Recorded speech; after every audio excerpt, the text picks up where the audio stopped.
आदरणीय अजितदादा पवार साहेब, महाराष्ट्राचे कृषी मंत्री आणि आपल्या मराठवाड्याचे नेते आदरणीय धनंजयजी मुंडे साहेब, आपल्या अहमदपूरचे आमदार आदरणीय बाबासाहेबजी पाटील साहेब, शिक्षक मतदारसंघातील आमदार मराठवाड्याचे नेते विक्रमजी काळे साहेब, तसेच स्टेजवरील सर्वच मान्यवर आणि उपस्थित मोठ्या संख्येनं माझ्या लाडक्या बहिणींनो, माझ्या भावांनो, सर्व माध्यमाचे प्रतिनिधी, महाराष्ट्राचे लोकप्रिय उपमुख्यमंत्री आदरणीय अजितदादा पवार साहेब आज आपल्या उदगीर नगरीत आले आहेत. आपल्यासाठी हा भाग्याचा क्षण आहे आणि म्हणून तुमच्या सर्वांच्या वतीनं आपण टाळ्याच्या गजरामध्ये माननीय अजितदादा पवार साहेबांचं स्वागत या ठिकाणी आपल्याला करायचं आहे.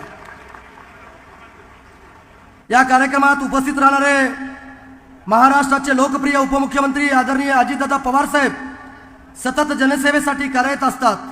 महाराष्ट्राच्या विकासात अत्यंत महत्त्वाचे योगदान देणारे कार्यक्षम व तडफदार नेतृत्व म्हणून आदरणीय अजितदादा पवार साहेब यांची ओळख आहे.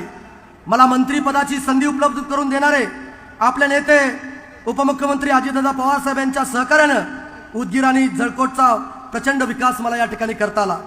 मित्रांनो, आज त्यांच्या शुभ हस्ते आज आपण नूतन सर्व इमारतीचं लोकार्पण सोहळा, उद्या सुद्धा आपण बॅरेजेस, प्रशासकीय इमारत, रेस्ट हाऊस अशा अनेक प्रकल्पाचं आपण लोकार्पण सोहळा त्या ठिकाणी आपण करणार आहोत. उदयगिरी बाबा व खाजा सय्यद सदरुद्दीन बादशाह यांच्या पदस्पर्शाने पावन झालेल्या भूमीला गौरवशाली परंपरा आहे. प्राचीन काळापासून या नगरीने सामाजिक ऐक्याचे व बंधुभावाचे आदर्श घालून दिले आहे. खाजा सदरुद्दीन बादशाह दर्गा असेल की अन्य धार्मिक स्थळे, यातून दिला जाणारा एकात्मतेचा संदेश इथल्या जनसामाच्या ऐक्यासाठी बळ देणार आहे. मित्रांनो, मी जास्त वेळ बोलणार नाही. आज तुमच्या सर्वांच्या आशीर्वादानं 2019 मध्ये प्रचंड बहुमताने मला या भागाचा आमदार होण्याची संधी आपण या ठिकाणी दिली आणि नेतृत्वाने मला पहिल्यांदा राज्यमंत्री पदाची आणि नंतर आपले नेते, आमचे प्रेरणास्थान माननीय अजितदादा पवार साहेबांनी कॅबिनेट मंत्री पदाची संधी या ठिकाणी मला दिली आणि म्हणून या संधीचा उपयोग सर्वसामान्य जनतेच्या सेवेसाठी, इथले प्रश्न सोडवण्यासाठी मी त्या ठिकाणी केले. मित्रांनो, मला अनेक गोष्टी या ठिकाणी सांगता येतील, पण खूप वेळ झालाय. माझ्या माता भगिनी 11 वाजल्यापासून वाजत गाजत दादांच्या भेटीला, दादांना राखी बांधण्यासाठी त्यांच्या गावामधून या ठिकाणी आलेले आहेत. मला त्यांची जाणीव आहे आणि एवढेच जनता मैदानाच्या बाहेर सुद्धा त्या ठिकाणी आहे आणि म्हणून रस्ते असतील, जलसंधारणाचे कामं असतील, पाणी पुरवठ्याचे कामं असतील, विविध समाजाचे भवन असतील, आरोग्याचे प्रश्न असतील किंवा प्रशासकीय इमारती असतील किंवा महापुरुषांचे स्मारक असतील किंवा बस स्थानक असेल किंवा MIDC असेल किंवा परिवहन मंडळाचे कार्यालय असतील किंवा विद्युत विभाग असेल किंवा क्रीडा विभाग असेल किंवा नगरपंचायतचा विकास असेल, अशा अनेक विविध विकासाच्या योजनेचं काम आपण गेल्या 5 वर्षामध्ये त्या ठिकाणी केलेलं आहे. मित्रांनो, आपण साक्षानं पाहताय, उघड्या डोळ्यानं पाहताय, विकास झालाय का नाही झालाय? दादाला एकदा सांगा, तुम्ही जोरात सांगा. आणि म्हणून आता आपल्या उदगीरचा चेहरा मोहरा या ठिकाणी बदललेला आहे आणि म्हणून आपल्याला एक आठवण आहे की 16 ऑगस्ट 1982 ला लातूर जिल्हा झाला आणि लातूर जिल्हा झाला, त्याची निर्मिती AR अंतुले साहेबांनी केली आणि आजही AR अंतुले साहेबांचं नाव सुवर्ण अक्षरामध्ये लातूर जिल्ह्यामध्ये त्या ठिकाणी घेत आहेत. पण आमच्या उदगीरच्या आणि जळकोट परिसरातील आणि तमाम भागातील जनतेची सातत्यानं मागणी होती की लातूर जिल्ह्याच्या अगोदर आमचा उदगीर जिल्हा त्या ठिकाणी झाला पाहिजे होता, ही त्यांची मागणी होती आणि आज तागायत ती मागणी होती. आणि म्हणून जिल्ह्याला जे इन्फ्रास्ट्रक्चर लागतं ते सगळं उभा करण्याचं काम आपण दादांच्या आशीर्वादानं आणि ह्या महायुतीच्या सरकारच्या याच्याने आपण त्या ठिकाणी केलेलं आहे. आणि म्हणून दादाकडं मी तुमच्या सर्वांच्या वतीनं एकच मागणी करतो दादा, कारण दादा शब्दाला पक्के आहेत, दादा दिलेले वचन त्या ठिकाणी पाळतात, हे संबंध महाराष्ट्रात त्या ठिकाणी ओळखत आहे. म्हणून दादा, सर्वांची इच्छा आहे की लातूर जिल्हा त्या ठिकाणी निर्मिती त्या ठिकाणी झाली पाहिजे, उदगीर जिल्हा झाला त्या ठिकाणी पाहिजे, लातूर जिल्ह्यातून उदगीर जिल्हा त्या ठिकाणी झाला पाहिजे. हे तमाम माझ्या जनतेची त्या ठिकाणची मागणी आहे. हात वर करून दादाला या ठिकाणी तुम्ही सांगा. आज आपण आरोग्याच्या बाबतीमध्ये सगळ्या प्राथमिक गरजा आपण त्या ठिकाणी पुरवलेल्या आहेत. मग स्ट्रॉमा केअर असेल, 200 बेडेड हॉस्पिटल असेल, ग्रामीण रुग्णालय असेल, प्राथमिक आरोग्य केंद्र असेल, फील्ड ऑफिस असेल, अशा अनेक गोष्टी केल्या. पण इथं जर मोठा कुठला माझ्या जनतेला आजार जर झाला तर हैदराबादला त्या ठिकाणी जावं लागतं, पुण्याला त्या ठिकाणी जावं लागतं, मुंबईला त्या ठिकाणी जावं लागतं. आणि म्हणून मला दादांकडे एक विनंती आहे की इथं कसल्याही परिस्थितीमध्ये लातूर जिल्ह्यानंतर सगळ्यात मोठं शहर, सगळ्यात मोठी व्यापारी पेर जर कुठली असेल तरी माझ्या उदगीरची त्या ठिकाणी आहे. तर इथे एक मेडिकल कॉलेज त्या ठिकाणी झालं पाहिजे, अशी मागणी तुमच्या सर्वांच्या वतीनं या ठिकाणी तुम्हाला करतो मी.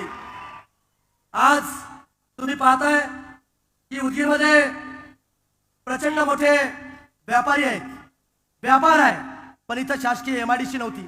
हीच गोष्ट मी दादांच्या कानावर घातली आणि दादांनी तात्काळ ते प्रस्ताव त्या ठिकाणी माझ्याकडून मागवून घेतले आणि इथं देगलूर रोडला MIDC मंजूर केली, जळकोटला मिनी MIDC मंजूर केली. आणि आता दादाकडे मी मागणी करतो, दादा इथं MIDC मंजूर झाली आहे, तुमचे संबंध महाराष्ट्रामध्ये अनेक उद्योगपतीशी संबंध आहेत, इथे मोठा उद्योग येऊन माझ्या तरुणाला रोजगार मिळाला पाहिजे, ही मागणी तुमच्याकडे या ठिकाणी मी तुम्हाला या ठिकाणी करतो मी. आज आम्ही लहानपणापासून पाहतोय की लातूरला नॅरो गेज होतं पण उदगीरला ब्रॉड गेज होती.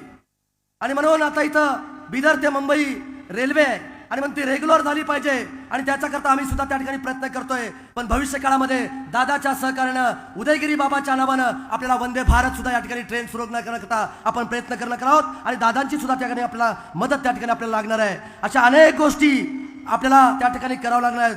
मित्रांनो, आज मला दादानी एका सर्वसामान्य कार्यकर्त्याला राज्याचा कॅबिनेट मंत्रीपदाची संधी दिली आणि ते पहिल्यांदा मंत्रीपद दिल्यानंतर पहिल्यांदा उदगीरमध्ये त्या ठिकाणी आलेले आहेत. आणि म्हणून परत एकदा मी तुमच्या सर्वांच्या वतीनं अंतःकरणातून हृदयातून मी या ठिकाणी दादांचं मनपूर्वक या ठिकाणी स्वागत करतो. खूप काही बोलण्यासारखं आहे, खूप वेळ त्या ठिकाणी झालेला आहे. मित्रांनो, परत एकदा सर्व मान्यवरांचं मनापासून या जनसन्मान रॅलीला आपण उपस्थित राहिलात त्याबद्दल या ठिकाणी आभार व्यक्त करतो आणि थांबतो. जय हिंद, जय महाराष्ट्र. छत्रपती शिवाजी महाराज की, महात्मा बसवेश्वरांचा, डॉक्टर बाबासाहेब आंबेडकरांचा, अण्णाभाऊ साठेंचा. धन्यवाद. धन्यवाद सर. 4 प्रकल्पांचं ऑनलाईन उद्घाटन माननीय अजितदादांच्या हस्ते होणार आहे. त्या प्रकल्पाची 30 ते 40 सेकंदात माहिती सांगते. एक आहे अटल अमृत योजनेअंतर्गत उदगीर शहर पाणी पुरवठा योजना. 106 कोटींची योजना आहे. 65 किलोमीटर अंतरावरून लिंबोटी धरणावरून उदगीर शहराला पाणी येणार आहे. 128 किलोमीटरची पाईपलाईन टाकण्यात आलेली आहे आणि या योजनेमुळे शहरामध्ये प्रति व्यक्ती 135 लिटर जादा पाणी उपलब्ध होणार आहे.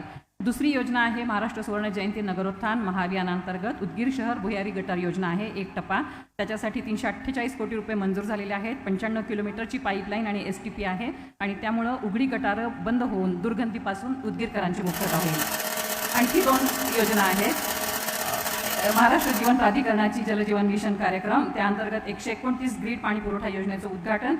129 गावांना फायदा होणार आहे. 481 कोटी रुपये मंजूर झालेले आहेत आणि शाश्वत पाणी मिळणार आहे 129 गावांना. आणि चौथी आहे महावितरणतर्फे कोळखेड आणि गुडसूर इथं उभारण्यात आलेल्या नवीन 33 kV सबस्टेशनचं उद्घाटन पण आता होत आहे आणि या उपक्रमाचा फायदा स्थानिक 1365 लोकांना होणार आहे. आदरणीय दादांना मी विनंती करते त्यांनी ऑनलाईन या 4ही उपक्रमांचं प्रकल्पांचं उद्घाटन आणि भूमिपूजन करावं.